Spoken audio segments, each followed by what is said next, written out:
Welcome to Survivor Debrief. My name's Eden Porter, the unlucky loser, as Tobias would say, from Titans versus Rebels.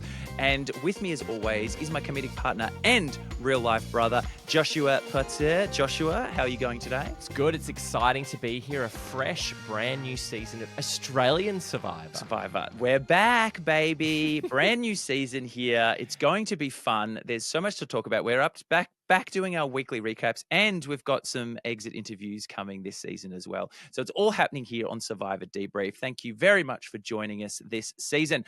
But let's just kick things off, Jay. Let's just kick things off. Episode 1. I think we'll just have a chat through each episode and anything that sort of stood out for us, and we'll go sort of from there.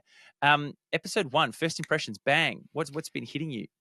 It's really fun. Like, it gets built up in so many ridiculous ways, and introducing these people, it's always really fun when someone has their little package of their, like, it's a moment when you're like, oh, they're having a moment now. It's their thing. But it is always just fascinating, though, those first few moments of everyone just figuring stuff out and who are these people. And it's like, instantly, it's a really diverse group of people. Yeah. And it's just kind of nuts that, like, straight away they're like, yep, you got to figure this out and then go for it. It's so funny. I speaking of packages, I loved Zen's. Like, it was so funny.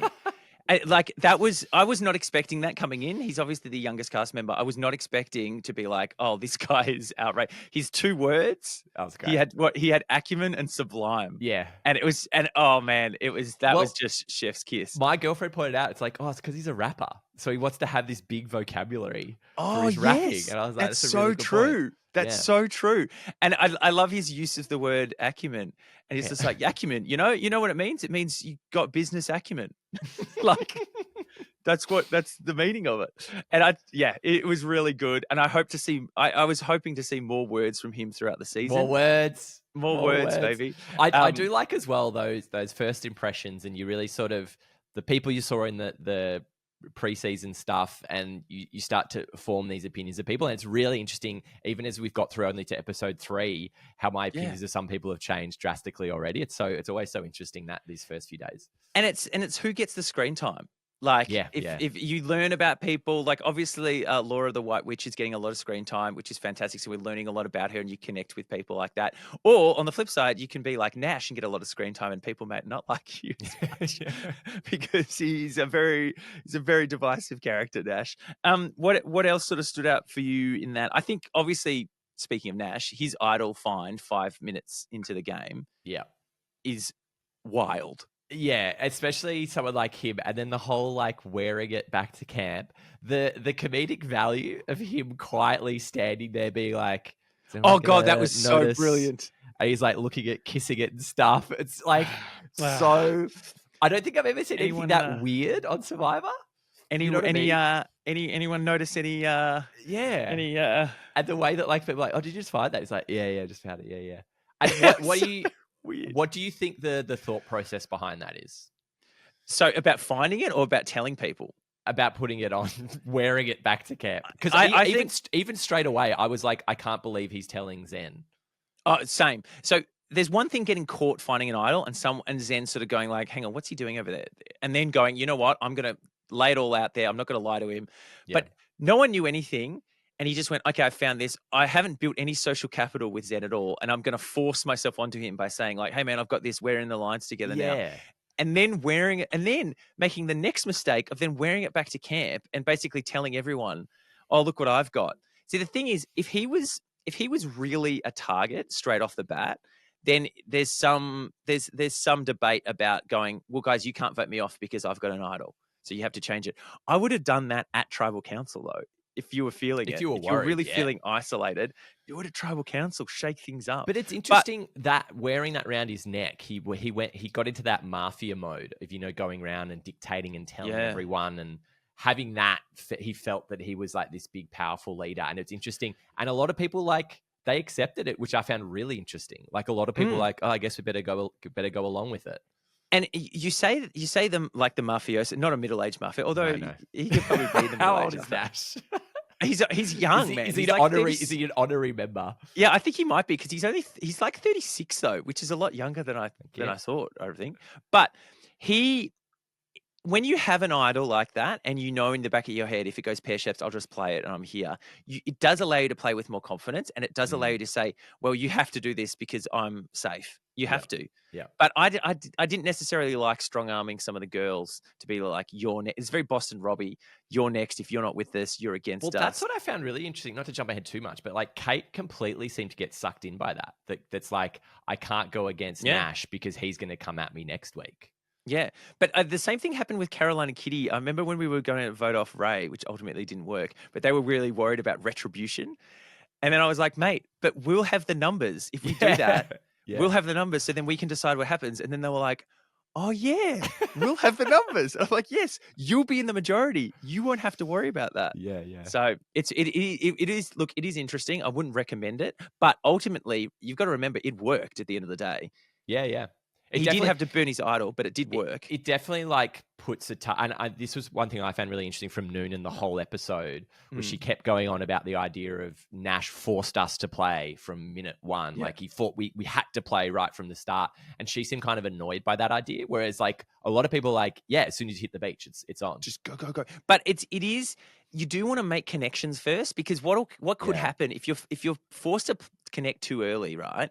You could end up in an alliance with someone that you don't gel with, that you don't get on with, and you're in this forced alliance. Whereas if you've got a little bit of time, that's what I was always worried about. I just wanted a little bit of time to find my people and then because once you've got an alliance based on your people, like people you get on with, people that you have a similar personality as, then it's stronger. It's got that deeper roots, because it's not just, hey, what are you doing? Oh, we have to do this now. Let's get together. Well, and then they're super annoying. And it's also that thing of, you're spending a lot of time with these people, so it's like you want to enjoy the company of people you're around. And then over at the Brains tribe, Kent is just having a bad time, and he just decides to burn Max's hat. I don't like watching that. I was legitimately like, this is psychopathic behavior, like from this multimillionaire guy. Like, I don't know what path he thinks that's putting himself on. So two things. I'm going to cause chaos. I'm going to stir the pot, So I honestly, he's a huge fan, and I honestly think he's seen Russell Hantz burn socks in Pearl Islands. Yeah. In Samoa. He's seen these people do these things and then get away with it and cause chaos and cause people accusing each other. And I think it's more of a homage to some of these other things and having a big moment. The other thing that I sort of feel in my Survivor radar going off is that Kent probably felt like he wasn't connecting with people anyway, initially. And you can try and stick with it and try and navigate through. But I think as a fan, he was probably worried about getting a 0 edit and not doing anything. And so I think in his head, he's like, what can I just do to stand out in this game I love that might be remembered, that I might actually have an impact on this game? If I'm going to go home in the first couple, what can I do about it? A little bit like we saw John in season 47 of American just passed, where he was like clearly the odd one out on his tribe because they're all a bit younger, and he was just done. And so maybe it was part of that it did feel Kent stood alone, but like seeing Kent around camp, he didn't strike me as the kind of person that's like, oh, he would fit in over with this person, this person, this person. Yeah. He struck me a bit as the kind of person like, I don't know where you fit in, man. Like, well, ironically, I actually think he might have fit better with the Brawns. Like, I reckon there's some people over there that he are more in line with sort of how he approaches the game. And on that, what do you think of the tribal divide we've got? Because seeing it, like, the themes work, but overall, I think they've done a pretty good job of. They both seem kind of the same. But very equally balanced. But to the point of, I'm looking at especially the males in the Brains tribe. I'm surprised they've ended up with so many blokey sort of Aussie, like, tough guy sort of males. Like, you've got your Kents, you've got your Riches, even AJ to a lesser extent, but Max is sort of falling into that category. It's really only Miles that stands out as that typical like nerdy Christian Hibiki sort of nerdy. His package was amazing. That was so funny because he's got all the stuff about, his LARPing and Dungeons and Dragons kind of stuff. That. And then it's just like, and then he's got the pole dance. Pole dancing. That was so funny. Good. And what was really interesting is seeing that in episode 1. I was like, oh wow, Miles, what a character. Yeah. And then he's just kind of shrunk away the next 2, which is but I think that's by design. I think he knew that he is making waves, and he's got the game awareness to be like, I just need to sort of get low at the moment and do the splits a little bit. Yeah, I agree, but I think he's gone too far. You think he's gone too far? Well, Yeah. he's still in the game, Yeah. man. Like, he hasn't Okay. gone home yet. We'll So see. that's We'll something. see. We will see. But in saying that, he is continually the split vote in both those votes. And we'll get to episode 11, episode 3 in a sec. But he's been the split. And I always would want our backup being the split. I'd always want another extra vote on someone else if they're splitting on me. Like, I'm not gonna put my game over to someone maybe not playing an idol. It's like, it had to be done and he got through, but God, that was risky, man. So risky. The other thing I found interesting on the Brains tribe was the Witches' Coven coming together. That came together quick, man. Quick. The Women's Alliance, the classic move. Classic move, man. It's interesting how quickly in this season it felt really gendered. And I wonder if that's to do with the casting, because as the episodes have gone on in this first week, it's been interesting to see them talk about this gender divide in the tribe and being like, well, are you guys hanging out across gender? Like, are the guys like hanging out much with the women? Are the women chatting with the guys much? Or have you just kind of been like, oh no, I actually get on it with these people more and I'm kind of ignoring them? And that's what sort of struck me. I think personality-wise, yeah, I think what's ended up happening is, I don't think it's necessarily was like, I only want to make an alliance with girls or I only want to make an alliance with guys. I think the personalities of the men and women aligned better to each other. Yeah, yeah. Like, that's what I really feel. I feel like this women's group, outside of what ends up happening with Indy, but the rest of them seem like we all sort of know what we want and all in that same mindset. We find the same things funny and that sort of jokey stuff. And then you look at the guys and they're throwing balls around and I agree. doing that stuff. Yeah, I agree. it's interesting. But let's get on to the challenges. So there was the key knockoff was the opening challenge. And between you and me, I was a little disappointed in this for an opening. Australian Survivor usually has an epic opening challenge. It's usually going crazy. This was just get this key off, guys. Stack some sandbags. Just slightly get this key off. The crap thing about it was they ended up abandoning the gimmick anyway, and they just went on the shoulders. And it's like, that must be the worst thing, where they're just circumventing the design of the challenge entirely. So because obviously it was the strength guys do all the sandbag stuff, and the brains tie a thing together and make a contraption. And it's not that at all. It wasn't that at all. It's just, and then Max and Rich are throwing the thing up there, which stuff like that screamed to me of just panic. First challenge, panic, and we had that a bit in the Titans group where everyone wanted to do everything, and we put people in the wrong spots. It's not ready. Yeah. And then it was just gone, and you're like, oh. But did you see what they won for that first challenge? Saws, bananas, a hammock, tarp. This is insane to win in the first challenge, because that's day insane. 1, right? That's day 1. Yeah. I was like, you're starting your shelter with a tarp, which was insane. Do you think it's like, I was thinking about this, it's like the sort of torture porn element of like watching these people suffer on camp, but they're like, we don't need to worry about that. Just give them the things. There is a part of it that is, if you're low energy and you're not sleeping, you're not eating at all, you're not good content. Like, that's not fun. You're not being the best you. But does that bring out mistakes that are interesting though sometimes? That does bring out mistakes that are interesting, but there is a likelihood that other people can just flatline. People that are really interesting cast members can just flatline. Yeah, right. If they're not sleeping or eating at all. And I know Ken had a bit of that as well. But with that like a prize coming in at the very, very start, that reward, that sets your tribe up so heavily for success. If you've got all that stuff, you're already eating. I can't believe they're already eating all the bananas day 1. They're not even hungry yet. I saw that. I was like, they're not even hungry. Go easy on the bananas, man. And that skin, you really weren't they eating the skin as well? Yeah, Jesse was like, go at this. Oh, don't know. That's terrible. Big mistake, mate. Big mistake. So that challenge didn't wow me. And look, they won way too much stuff from it, I felt. I like the immunity challenge though. The big coconut snake. Oh, the coconut snake one was good. The thing with that was where Laura and Noonan, as she's known, Noonan took that on with Nash. I don't know how Nash ended up. Oh, the puzzle spot at the end. And then Nash. No, I'll tell you why. Because Nash said, "I'm good at puzzles." Are you, Nash? And I love it when that comes in the edit where they're deciding what to do. I'm like, this will be good. This will be real good. When they put it in there, I'm good at balancing. And then cut to, whoa. But Nash instantly takes his top off. And then when they find out that it's the Brawn logo, he decides to gag himself. Like over the top. It's like, read my lips. So Noonan can it was weird. It was a weird so strange. I think that was my favorite bit. The idea of All right, physical stuff's done. The physical stuff's all done. We've moved the thing. Right, tops off. Let's get stuck into this puzzle. Let's do it, guys. Let's do it. People like that, I find that always really, like, such little self-awareness. Does he think he's good at puzzles? To say, I'm good at puzzles, I'll be great at this? Okay, or... You know what it is? It's probably, before the show, you print out, you 3D print out a few things and you do a few puzzles and you go, you know what, I've got this. This is what I've got. This is what I've got. I know this. Whereas there are people that are innately are good at visually putting stuff together. Spatial awareness. And all that stuff. And I think there's a difference between someone going, oh, I did a few puzzles to practice and I've actually got quite good spatial awareness and I can figure stuff out.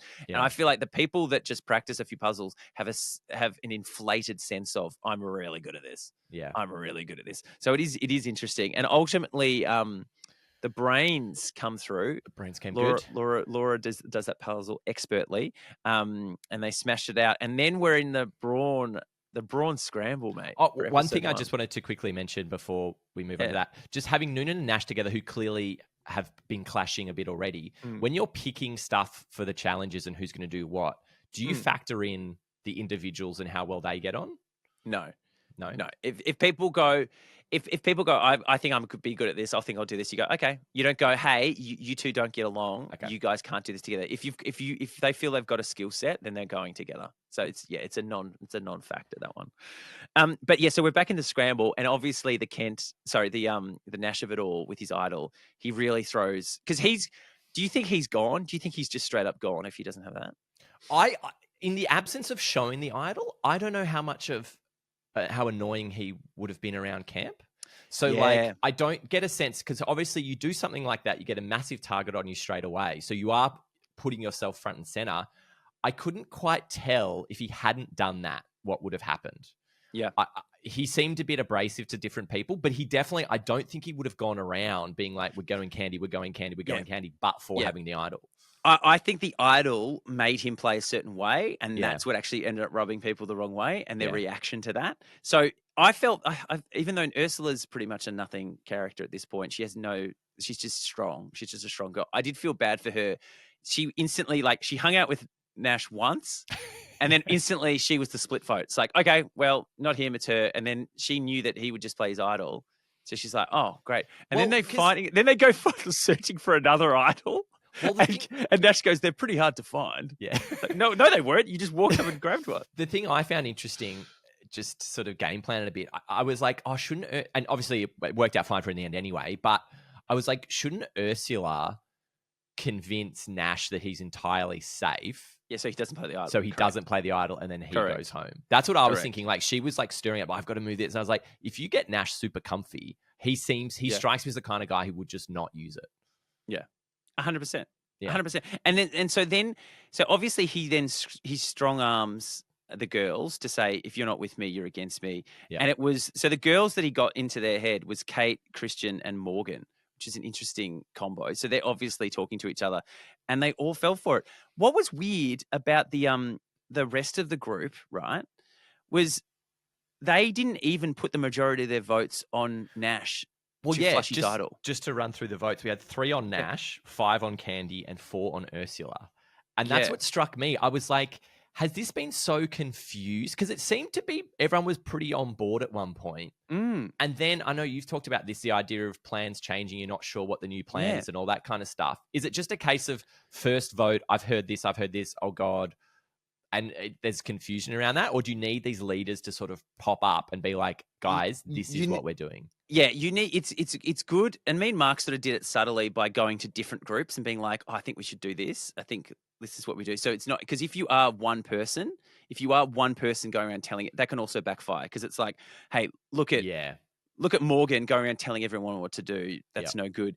But what's interesting with that breakdown is, if Candy had just voted Ursula instead of Nash, it would have been a draw. Then they could have re-voted and got rid of Ursula. I didn't even think about that.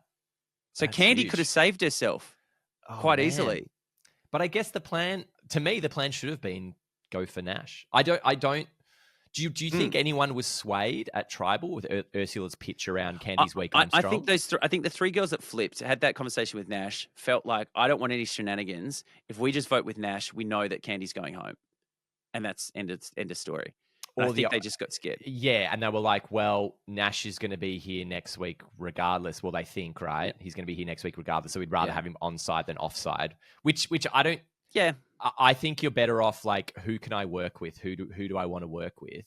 Rather than, I was surprised that Nash. I was surprised as well. Didn't get the most votes on him. And one thing that stood out to me one moment was Candy hearing her name being out there, talking to Paulie, and Paulie's like, mate, it's fine. We've got it under control. You're not the target. That's what just they're trying to do. Just chill out. Don't freak out, because if you freak out, that will make people vote for you. And Candy, like a good soldier, was like, okay, I won't freak out. I'm going to trust these people. And man, you can't trust people this early in the game. You can't be convinced. You've got to take some sort of onus on yourself to be like, I need to put something in place just in case this goes pear-shaped. And this is exactly what I was worried about, what could happen to Miles. That sort of, okay, I'm just going to trust you guys have got this under control, and I'm not going to come across crazy. And what ends up happening is a few people swap and you go home through no fault of your own. So how do you, in terms of finding that line, so the idea being that if your name's out there and you start running around, it was like, wow, they're running around, they must be nervous. Yeah. Rather than, oh, they're actually trying to set something in motion here. What's the difference there? So the difference is, one is you've got to know where the votes are going. That's such an important part of the game. If you have a sense that, okay, these people are actually might be swaying a little bit, or I'm not 100% convinced there are, then you've got to assume that will happen. And then you've got to assume that you come up with a plan to stop that happening. If you get a sense, that's why it's so important to have that game awareness of, hang on, Morgan and Kate have been talking to Nash for a while. Something's there. I need to check in with them.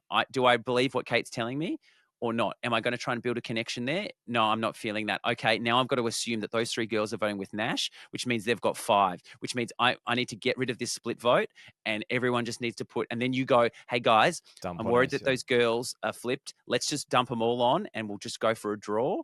And I know, and you can say, look, let's just do that, because I know at the end of the day, I'm butts on the line because they're voting for me. Yeah. But at least this gives me an out if they're flipped, because she couldn't even do that. Because I guess as well, when you're using secondhand information, it's so interesting when someone says, yeah, so-and-so is on board. It's like, if you haven't been part of that conversation. Yes, that's exactly right. You right. don't really have a sense of what their body language is like, how certain they were, whose idea was it, all this kind of stuff. Where someone goes, no, it's fine. These girls they're solid. That's why I talk about lying to someone and then get them talking to someone else, because then they're more believable because they think they're telling the truth. Yeah. And so someone could have lied to Paulie, and then Paulie's like, oh, okay, and then goes to Candy and says, hey, yeah, this is all fine. I've talked to him. And it's like, no, now you're spreading this seed of doubt. We saw an interesting example of this in episode 3, which we'll get to later, but maybe we should wrap up.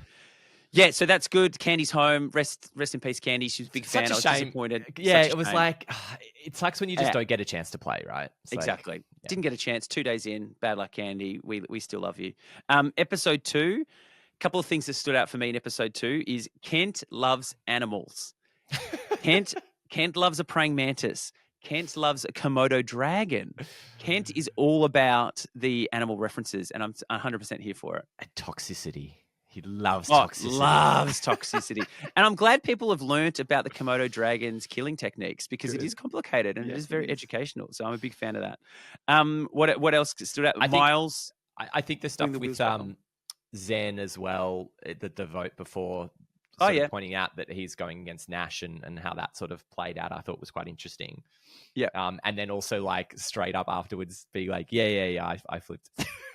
Yeah, that was weird. So weird. Going from like, I'm turning on Nash, ha ha ha, and then Nash is his idol, and then they go for a chat. And do you notice Nash brings him in for a chat, and then Nash instantly sits down in the hammock and like looks up at Zen and is like, tell me what you did, mate. Yeah. And then he just went, yeah. It was really odd, and then to be so like, weird. Don't flip at me again. Sure, bro. No, I won't. Like, it was just a weird little moment. That relationship is gone. Is gone. Yeah. I thought that was really weird. The witches coven or coven, is so totally cemented now. It's locked in. These girls are so tight. It's so obvious across the board. And from what we've seen so far, we've seen a lot of confessionals from Laura, but it seems like she's really working to put her pieces in place. Of the people we've seen, she seems the most sure of this is what I've got here. This is my thing on the side. That's how this is going to work and keep me safe as we move through the game. So you know what's interesting? Pre-season, and there's a lot of people talking about this. Pre-season, it's like, oh, there's this witch on. Oh, this talking about crystals, and I can see how there could have been a world where Laura gets the kooky, crazy edit, like the witchy edit. She's so much smarter than that. She has so much more social capital, social understanding. She knows the game. Her EQ's off the charts. Off the charts, mate. But it just shows you, if you can combine that cool characterness with that knowledge of the game and that social awareness, you can be a really strong player and a really fun player to watch on TV. So I think she's going far, and she's going to be really fun. I do hope they don't go too heavy into the, hey guys, let's put an eye of Newt into the pot and get this person out. I hope it doesn't become too I too don't much think it of will. their own personality. She said, like, modern witches, I think it's they. Yeah, they but don't I mean go into the coven itself. Like, I hope it doesn't get to the point where it sort of eats itself. Well, to be fair, Eden, the middle-aged mafia went pretty heavy on the metaphor. So yeah, that's true. Actually, that's very true. That's very true. But I just don't want to. I don't want a King George. But it's okay when I do it, Josh. It's okay when I do it. You don't want to King George it? It's true. It's true. I don't want to King George it, because I am liking it. There's been other witches covens in Survivor. We've had Sierra and Kelly and Cass making their own little witch, and Marie, of course. So it'll be really fun. I really like this group, and I think they're all really smart players, and I think it's going to come across really well. Yeah. Then we've got Indy, the Indy of it all. Because I haven't seen anyone blow up their game this quick in a long time. Well, what was interesting, I think she had the right call. That was, I'm on the outside here, you guys are really tight, and then I've just been pulled in at the end. So I think she's read that well, but I think the way she's handled it was really bad. So it's having an understanding of knowing the social hierarchy, because she picked it. She said, this group is really tight. I'm the +1. I'm the dragged along to the bottom. And then you go, okay, I'm going to go across to the lads. I'm going to see if I can build something there. I'm going to do this. You don't go and threaten someone with pain of like curses and death and stuff if they don't come with you when you're coming across as a minority of one. I think what it speaks to is like these early days, like where are the relationships? Who is she connected with? Like it just seemed like she hadn't connected with anyone. So where do you turn? She said that in one of her confessionals, she said, I just wanted to lay low and see where the pieces lie. And I actually think that's hurt her game, because she's been lying low and observing where the dynamic is. She hasn't got that initial connection with people. She hasn't been brought in on the ground floor. So you can't say in one point, I'm going to sit back and see where everyone's at, and then go, hang on, why am I being brought in last? Who's that woman over there with the clipboard? With the binoculars? What's going on? Exactly. So I think it was a bit of a self-fulfilling prophecy. And don't threaten people. Don't threaten. And what's the difference? What was it? A threat and a what was it? Was that your season? Yeah. Or was that last? Yeah. The difference between a threat, it was a threat or a suggestion or something like that. I can't remember what it was. Yeah. A request that's not or a threat. A threat. That's not actually a threat. That is Indy, are you threatening me? Yeah, exactly. Are you threatening me? And then we had challenges. Oh, just before that, I did want to mention Rich's idea of getting in with the girls. He's made a sub-alliance with the VBs, so with Laura. And interestingly enough, Kent's from Melbourne too. Kent's no VB. Kent didn't get pulled into that. I know, outrageous. He gets in there and he wants to be the minority. He's talking with Max. He's like, it's fine. We'll just be the minority with the girls. All the other guys will be voted out. And then I think in his head, he's thinking there'll be a swap or something and he'll be able to sort of skate through. It's an interesting tactic. It's not the dumbest tactic in the world, just to be the last one that the girls vote off, because you know there's going to be a change at some point. So it's interesting, but he's a bit of loudmouth and he's a bit, I don't know, he's a bit much. Yeah, he's interesting. Like he's one of those people I was talking about how my opinion has shifted and changed a bit. Like I thought in the first episode, he seemed like he's going to be quite fun. And then it's just like, is it a little bit obnoxious at times and that kind of thing, and clearly rubbing a lot of the women the wrong way in particular. Yeah. But it is interesting, the idea of if you've identified that this is a little pretty rock solid group here, I want to be on their good side, because I don't think I can penetrate it, and I don't think I can make space outside of that. So I guess you are playing for, well, I'm going to stay here as long as I can, and when I get the chance to work with other people, I will. So I wonder if he's thinking back to Vanuatu and Chris, the winner of Vanuatu, how he was the last man left alive in the big group of girls, and he just got on with them enough just to be the last man, and then he managed to bounce around and pick them off. I definitely think that's what Rich is thinking. Possibly, mate. I'm just putting it out there. Just putting it out there. Yeah, let's get into the challenges. So we had the slide down and the floating puzzle. I like the slide, and I like that you could grab multiple bags, multiple baggies. Cool. Yeah, the baggies coming down. I thought that was a fun little addition that you could grab as much. I think I'd be quite good at that.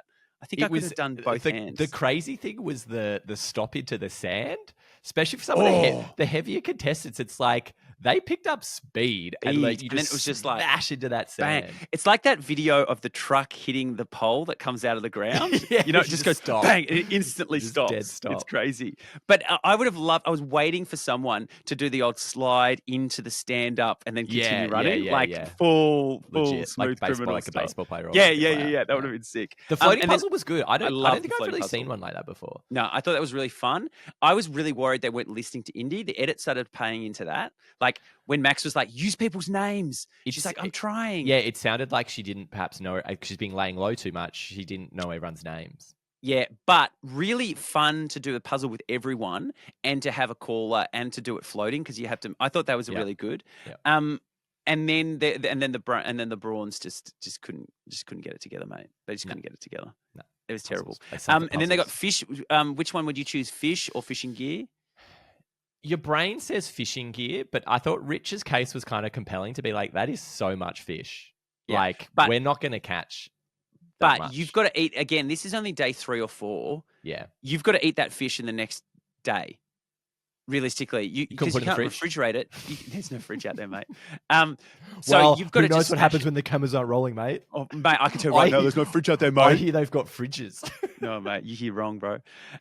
But the Survivor fishing gear is so iconic to the show. So a lot of fans are like, "Oh, I want that Hawaiian sling." Because I would kind of be like, I wouldn't help with that. So I can't say I would get fish with that. So I will happily take that. Instantly, I was talking to Mark and stuff when this episode was on, and we didn't catch jack shit the whole time. And we're like, there is no fish there. And we were laughing to ourselves. We're like, oh, they're never going to catch anything.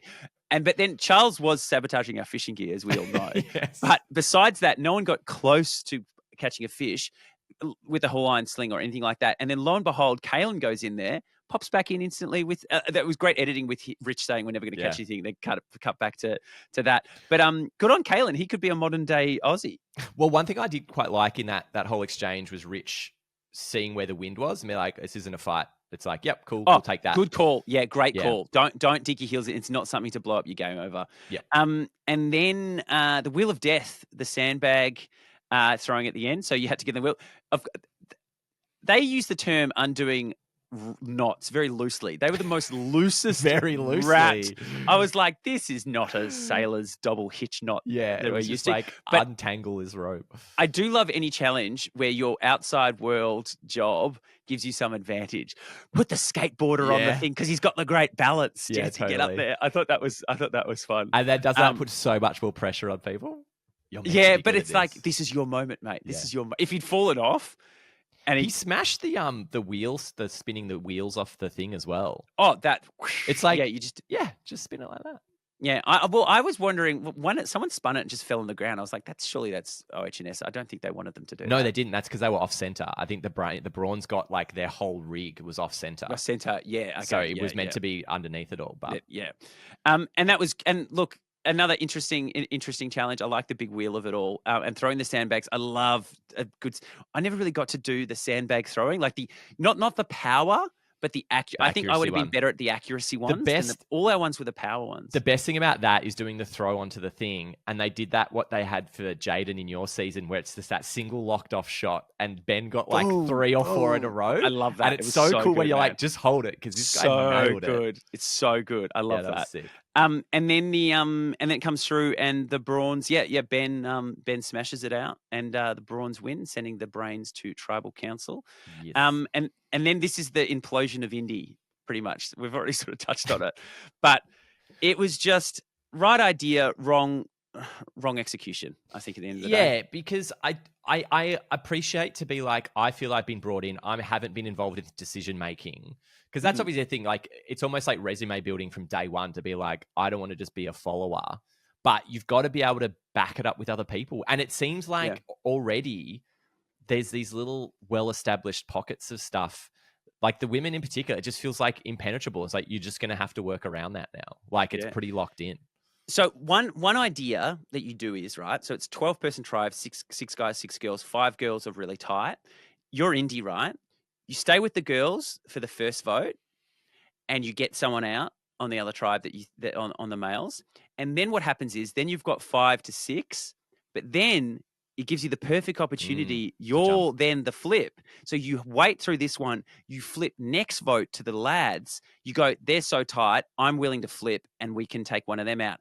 That's an interesting dynamic. But in the moment, because flipping 6, like it's obviously 6-6, she could have flipped over, but there's less incentive for the guys because they're like, well, we've got our numbers anyway. So I think that was an interesting dynamic that maybe she didn't think through. The other thing I found strange is Kent's like take himself out of it, mate. Just wanted to get Miles, and I don't know where that came from. Of just picking Miles as like, let's do that, and then being like, so this is the plan, and then I'm out. I'm having a nap. I've pieced together the fact that word is that Miles and Max actually put Kent's name out there, and there's a conversation where Miles said, "Yeah, you're not fitting in. You're on the chopping block," and it was shooting the messenger. It was the classic like, okay, well, if Miles is putting it out there, Miles could be the one that's selling this. So I'm just going to go on Miles. What I thought was very interesting was someone walking around going, "It's Miles, locked in. I'm having a nap." Yeah, I know. And just taking yourself out of it. So funny. I love the idea as well as like that, just going like, no, these plans will not change because I'm not there and I've got my fingers in my ears and see you later. Yeah. And I did think that was funny, but in hindsight, I think it really helped him because it means he couldn't dig in any bigger hole for himself or do anything else. Like it never was going to turn on him at that point. That's true. It was Rich, it was Indy, it was all these other people. It was. Yeah. I was just saying, one of the interesting things I found in the discussion between the women's group was this idea of, well, we'll do our thing and just let the guys do what they want to do, and because we've got the numbers, we don't need to worry about that. Do you think for this first vote, you should try and get everyone on board, get everyone on the same page, or is it always going to be, it's going to be a bit split, like you're not going to get that cohesion, or is it best to be like, let's try and get everyone together and get that one person off? I think if you've got your solid group, I think it's a fine tactic to go, you know what? If all the lads are voting for each other, half voting for Miles, half voting for Kent, and we vote for Rich, then Rich goes home. If you can sow seeds of people not getting along with each other in there, then that's fine. That blows them up, and then you're suddenly in the majority, and you can sort of decide what happens like that. When you've got a really tight group and everyone feels like they're on the same level, which I think for this Witches Coven they do, and everyone has a similar say, no one feels like they're on the bottom in that group of 5. Then there's no reason to blow up each other. And it's not until later on that when a leader emerges that people might go, Zara might go, hang on, look, Logan's really calling the shots now. I think we need to do something. The other thing that I found really interesting with the women's group again is there's this talk of the bro down and all of them they're broing down, all this kind of stuff. And it's kind of like, well, aren't you just both doing the same thing? Like you're criticizing the men for hanging out with the men. Meanwhile, you're like all the women together hanging out your own thing. Like, it's so interesting how gendered the Brains tribe has become. Yeah, that's the only thing I don't love is when it becomes so super obvious. Like, there's a similar thing happened with Mark and the V's. It was so obvious that they were an impenetrable group at some point. And same with these girls. It's becoming so obvious that the 5 of them are going off secret meetings, having their own chats. You've got to play that better. Because honestly, it's a bit of an indictment that they couldn't make Indy feel like she was more involved. Yeah. And they couldn't make her feel like, you bring her aside, hey, mate, I know this is sort of happening, but let's just talk. Where are we at? How are you feeling? I want you in here. I actually really connect with you. Like, you've got to have, and if you're not doing alliance management now, then you've got to learn that skill pretty quick because you're going to need it very soon later on in the game. Yeah. The other one was like Indy going to Rich and then Rich burning Indy. So you see that is the number one reason why people worry about being that flip vote, because you become the target.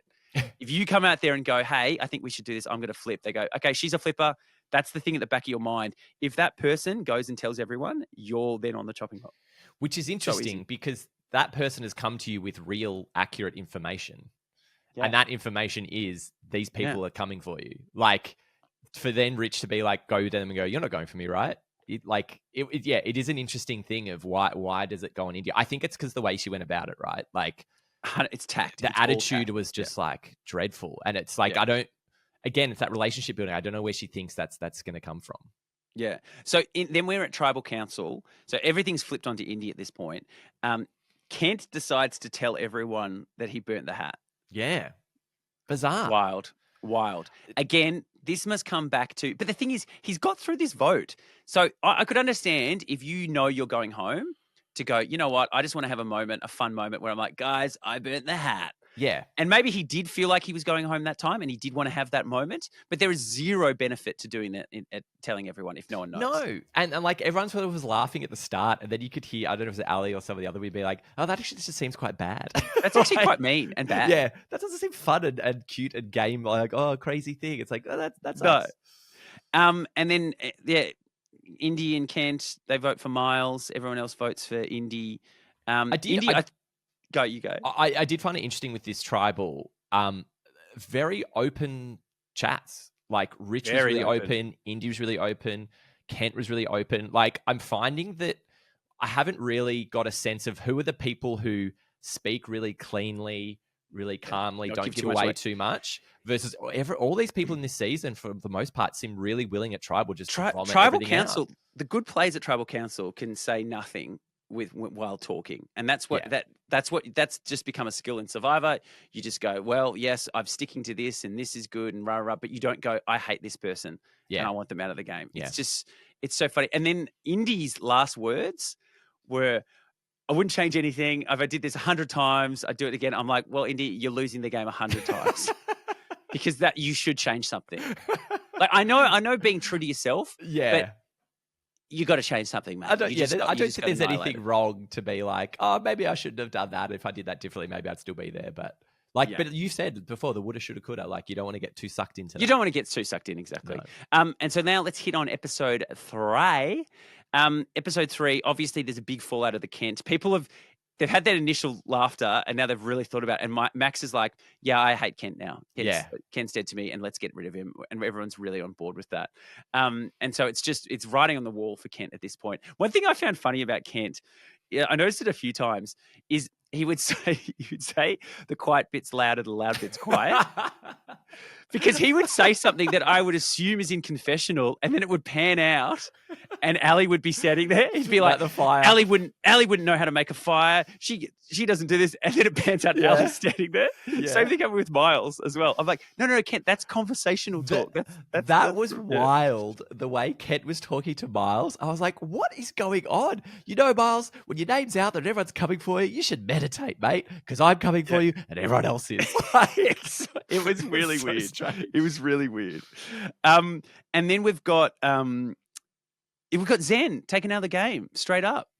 Yeah. So after the challenge, we'll get to the challenges in a second, but we just got to touch on that. Yeah.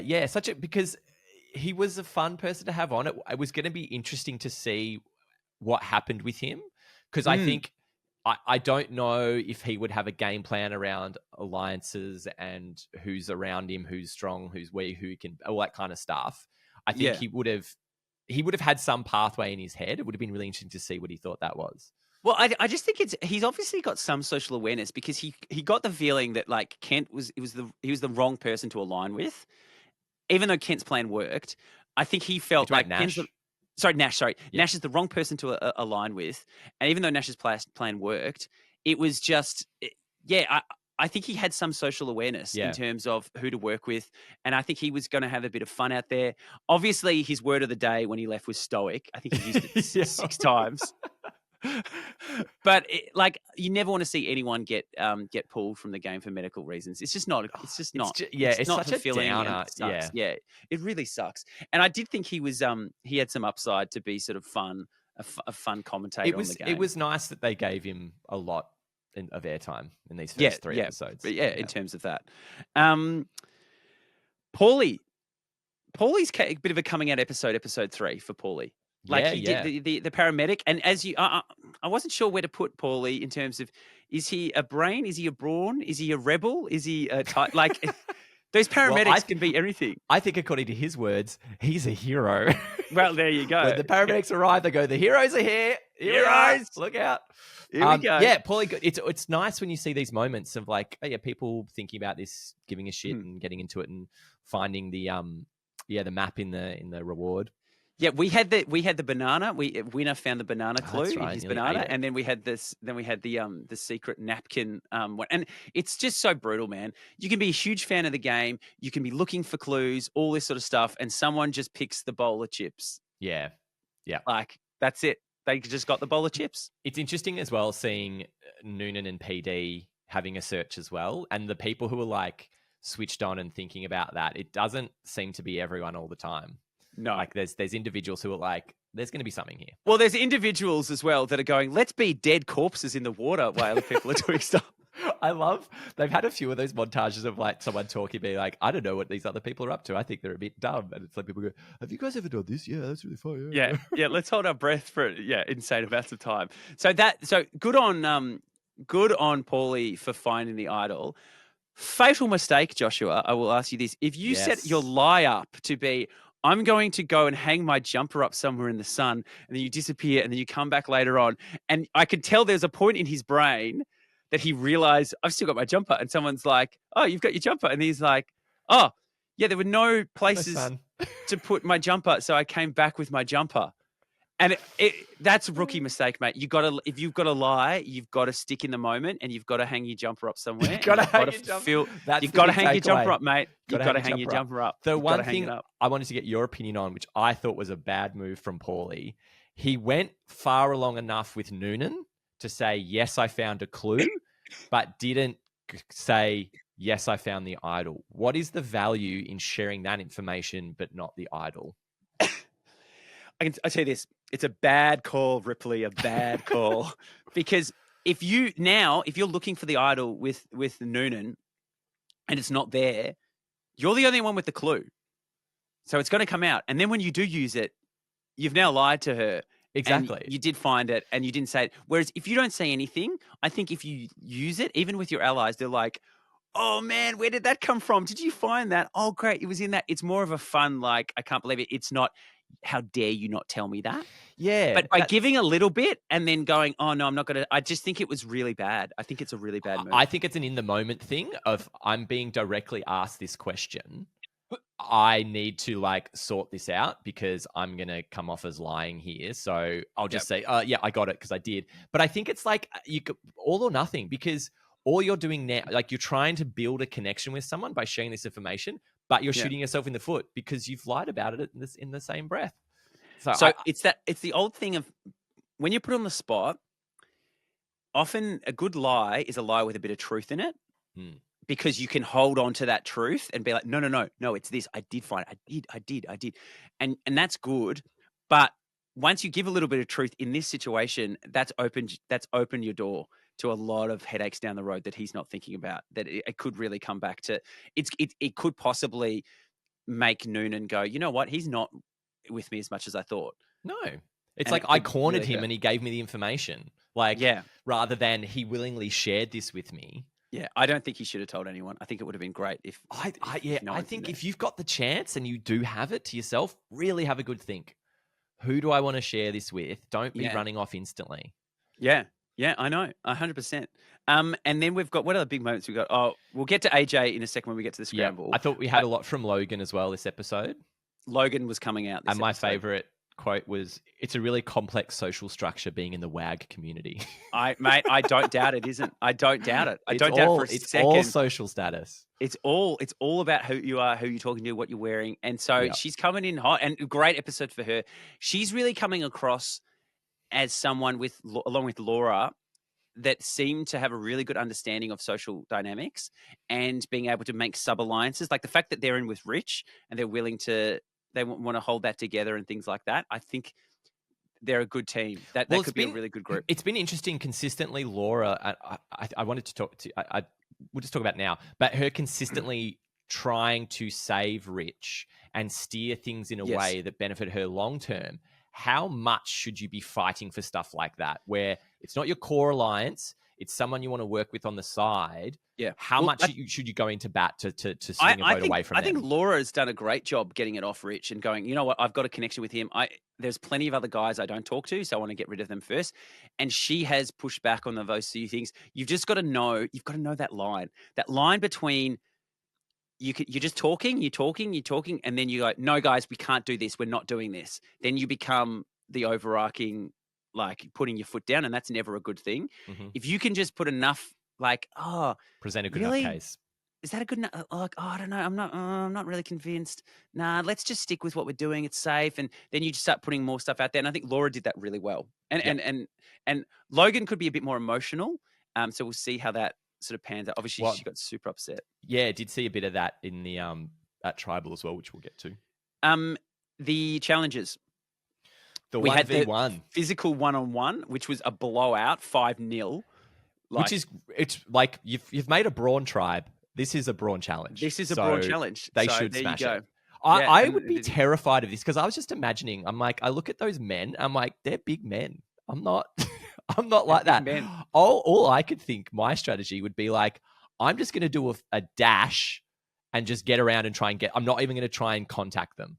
I'm just going to try and step around and make a dash, because there's no way 1-on-1. Yeah. So many people.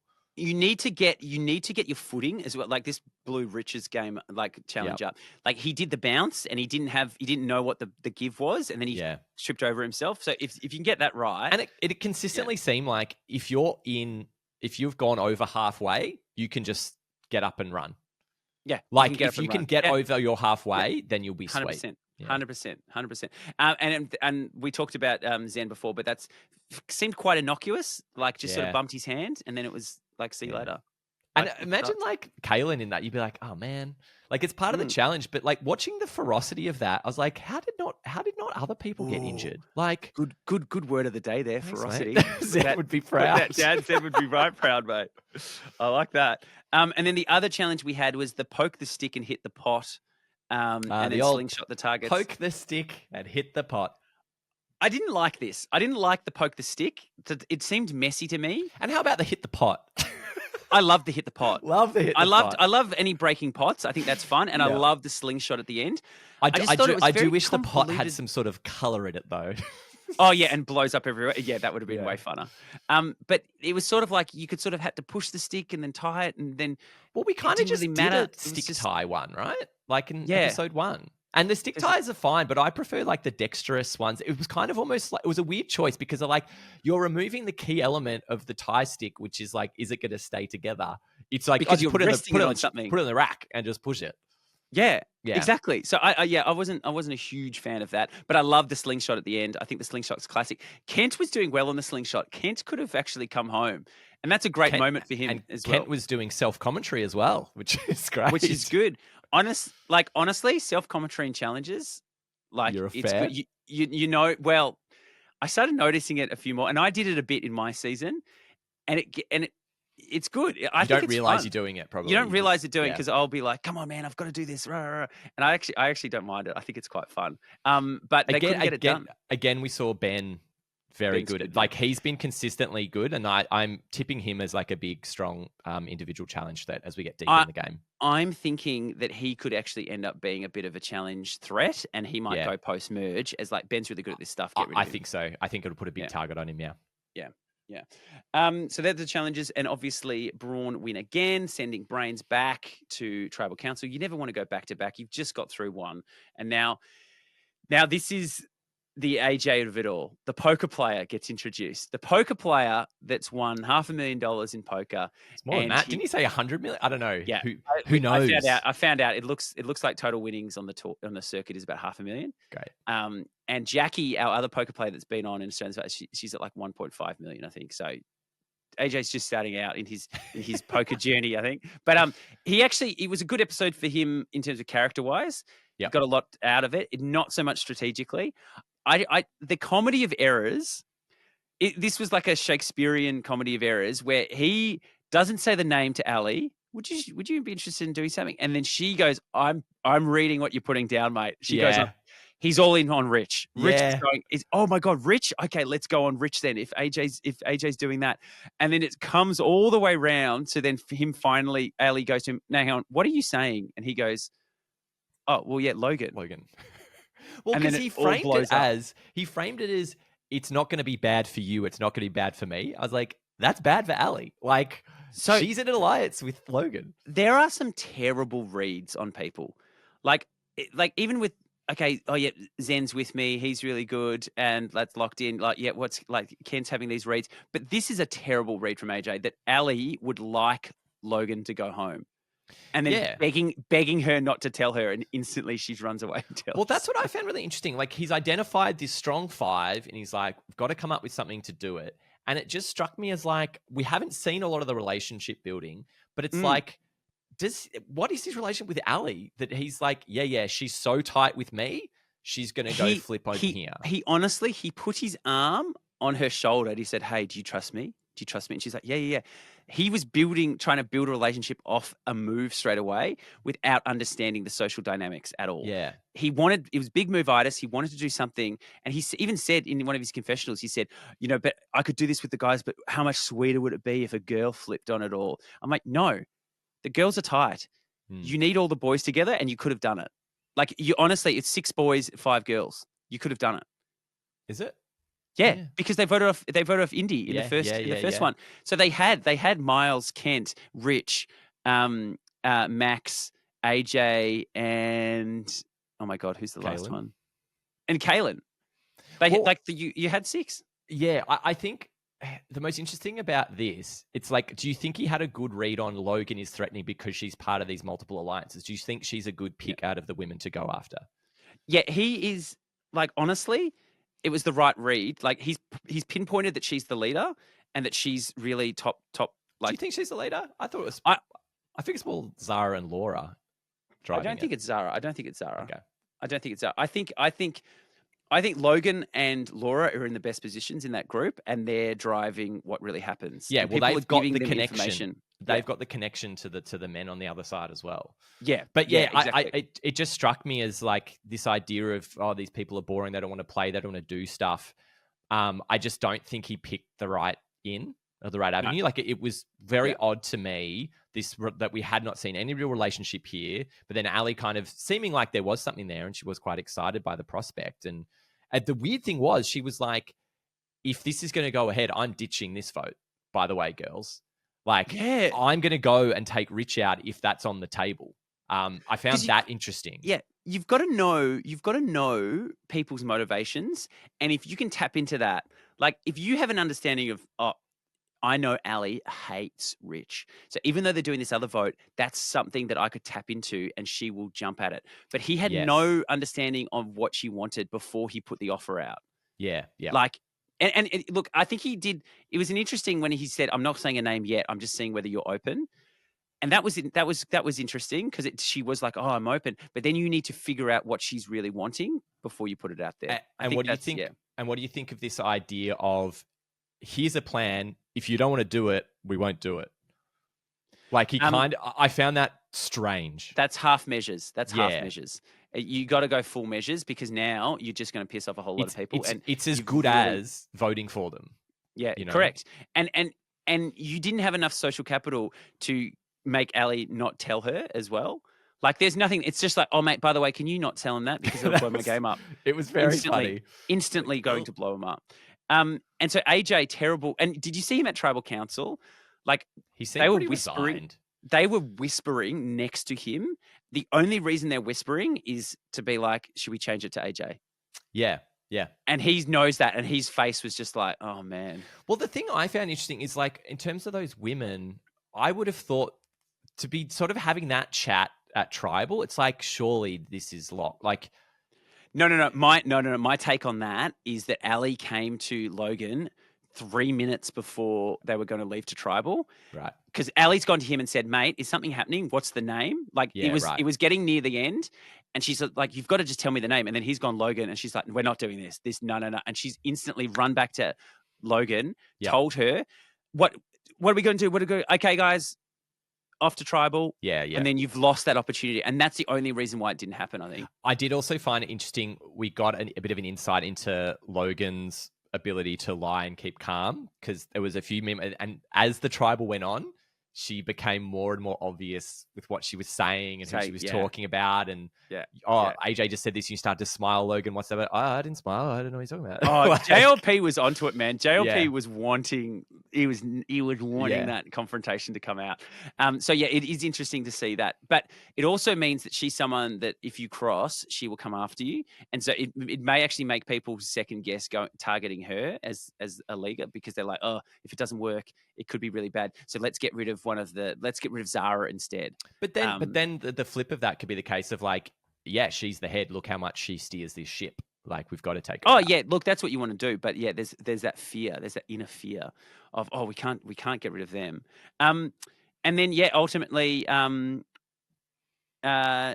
good friend Kent goes home. He just cops it. I think it's off the back of the hat thing, right? It's kind of like 100%. Max was never changing his vote. Max was never changing his vote. No. It's like, no, shortest revenge arc ever. It was literally like, you burnt my hat. I found out about burning your hat. You're voted out. The really interesting thing in this vote I found was that Rich and Kaylin were left out, and they went after Miles along with Kent. Yes. And I find that I feel like at this point you should have your shit together. You know what I mean? It's like, why are you on? You don't know where the vote's going. You should know where the vote is going. Yeah. So that to me speaks Rich and Kaylin. They don't really have a good sense of what's going on in that tribe, unless that was just that they knew that Kent, like that was the out. If Kent found an idol and played it, it's like it's going to bounce and get Miles. Like, can you trust Kent to vote Miles? So you needed a couple of other votes on Miles just in case. Maybe, I don't know. Kent was always going after Miles. He told him to his face. Yeah, I have found through his third eye. He told him. I have found this relationship between like AJ, between the men in the tribe. Like, it doesn't seem to be as consistent as the women are making out. It doesn't seem to be this bro. It's like Max seems pretty fluid. Miles seems pretty fluid. Like, it doesn't seem Miles. I'm actually surprised the girls aren't like, let's get Miles in. Let's get Max in. You guys are the ones that are in. It's because they've got this other little fractured thing with with Rich and stuff. It'll be really interesting to see how now that the obvious Kent's gone, where that next vote's going to go. Yeah. So let's have a look. That's our 3 episodes. So obviously, Survivor Debrief, mate. Who's spun and grun? Who has spun and grun? I think Laura is spinning and grinning the most. Love it. There you go. Spinning grin. I think she's had a really solid start. I completely agree. This is not Noonan. This is Brain's Laura, and I think she's got a sub alliance. No one has put her name out there. Yep. She's got together this core group of women. She's in a really good spot. She does she's been on the puzzles. She's been able to do that. No one's coming after her at this point. She's isolated herself. I think she's got she's got our 2 points for a spinning grin. Is there any other one person that's done well? Like, in terms of gameplay stuff, like, no one's really stood out to me. Like, Noonan seems to be in an interesting spot. I think I would give Noonan 1 because I think she's got game awareness. She's got some information out of Paulie, so there's obviously some relationship there. I think she's in a good spot over there. I know she was on the wrong side of that, but I think they're going to pull in, get everyone to vote Nash off next, and I think she can be linchpin. The only problem I see with Noonan's game is I think when she's been talking, sometimes probably speaks a bit more than she should, and is a bit more open than perhaps she should in terms of talking about people and what she thinks of them. But at this point, I think she's had a good start. And on the flip side of that, Josh, who's been ruffling feathers? It was to rustle feathers, ruffle feathers. Well, we'll get to Nash, but I just wanted to mention in episode 3, we had AJ saying, "I'm going to ruffle some feathers." Feathers, I know. So we had one. We had a legit. So a shout out. I love it when there's a legit ruffling of feathers. I love it when it's coming out there. I think it's got to be Nash. And it's got to be Kent, right? It's got to be Nash. Now it's just deciding who is higher. Yeah, who ruffled more. You said rustle feathers. You. I think it's got to be Kent. I think the hat burning and the announcing it and the throwing Miles under the bus. Yeah, I think the hat burning is a purely antagonistic move. Yes. Whereas the wearing the idol is just like big and flashy and still part of the game. Yeah, but and still ruffling feathers, still changing the game up. They've been ruffled, 100%. But I think You said rustle feathers. But yeah, I think I'm pretty happy with that. Yeah, so we go Kent with the 2 and then Nash with the 1 for this week. Yes, great. Well, that brings us to the end. Any last thoughts, Josh? I'm excited. I think there's some good characters, some messy gameplay. This is Australia's Gabon season, I think. I think straight away, just a few people I'm sort of keeping my eye on. I think Laura's really interesting. I think Ben could be interesting. Yeah.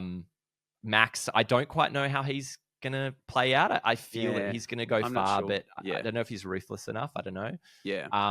Noonan, I think, is going to go far. I'd agree with that. I think Logan has shown some really good strategic, and it's part of this game is strategic and social, and I think she's got both of those. Yeah, Aline, I think all the women in the coven seem interesting. Actually, across the board, I think the women are strong this season. I think all the women, totally. Majority of them are actually really understand the game and are quite strong. Some of the guys seem to be there just to be like, okay, I'm not really getting it together yet. Yeah, it'll be really interesting to see when each people have their episodes a bit more, we get a bit deeper and peel back the layers a bit. It'll be great. Yeah, I think so. So obviously, we'll be doing our weekly wrap-ups. So most of the time, keep an eye out for that on Wednesday nights. We will also be doing exit interviews as well. We're getting one exit interview a week, so we will keep checking in on that. But thank you very much for joining us. If you got all the way through the end of the podcast, 10 points to you. But yeah, this is going to be a really fun season, I think, mate. So it's going to be great. Thanks, folks. See you next week. See ya.